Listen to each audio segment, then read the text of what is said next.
Hi, I'm Patrick with a triple scoop of soap previews. Mandy Salter was only in Walford for 2 years, but the little vagabond made a lasting impression. So you can imagine Ian's reaction when he goes to a strip club for Anthony's birthday to find Mandy being thrown out.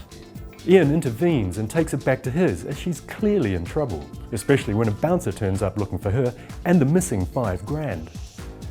She gives Barry the slip, so Ian heads off to find her and gives a prostitute cash for info, but is then arrested for soliciting. When he returns, he's shocked to find her at his, so he lets her stay, until he realises she's taken him for a fool. But hang on, where's my wallet? Meanwhile, there's big news for Tanya, as her oncologist tells her the tumour's small enough to be operable if she has a hysterectomy. And if that's not enough, she returns home to find Cora encouraging the kids to have a drink. Kat seems a bit distant when Alfie tells her he's made arrangements to let Shanice stay with Martina. I wonder if it's to do with her being pregnant. On hearing the good news, Alfie insensitively, but understandably, asks who the father is. Next we're in Corrie. Tyrone feels like he has to intervene when Fizz tells him how horrible it's been inside since she informed on Ruth. Ruth's husband Leon is also visiting, so Tyrone follows him home, then asks Kirk and Tommy to help film him doing a drug deal. But Leon spots them. He goes at them with a baseball bat, but the lads overpower him and somehow kidnap him and take him to the empty butcher shop. But Norris smells something rotten in the cold store, and when Kirk fails to lock up properly, Nosy Norris makes an alarming discovery. Frank doesn't mess around and tells Carla he's arranged an engagement party so she can meet the parents. Then he takes her off house hunting.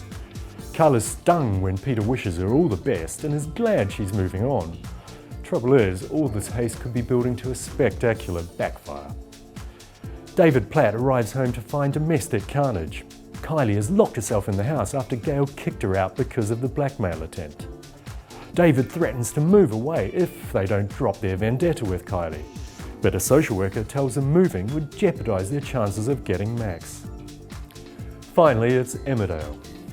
It's hard to see how Jay and Charity can salvage anything from the trauma created by Ella's revelations, Kane's stirring, and Charity's industrial sabotage. But Charity realises Jay does love her, and she begs him for a chance to talk. So when he stands her up, she goes direct to the factory and proposes. Jay says no, he can't trust her. So in desperation, she comes clean to the factory staff and tells them she messed up the order. Is it too late for honesty? Kane finds out what happened and makes a move on Charity, to which he briefly responds, then pushes him away. Chaz has a word with Jay, and when he talks to Charity about his trust issues, she proposes again. And this time, he says yes. But Love's path is unlikely to run smooth, not when Nikhil is left speechless when he hears they're engaged and Kane declares there won't be any wedding. And there's more drama for Jay when Declan takes him clay pigeon shooting and tells him Mia is his daughter. Jay's understandably worried where Declan's cocked gun is pointing.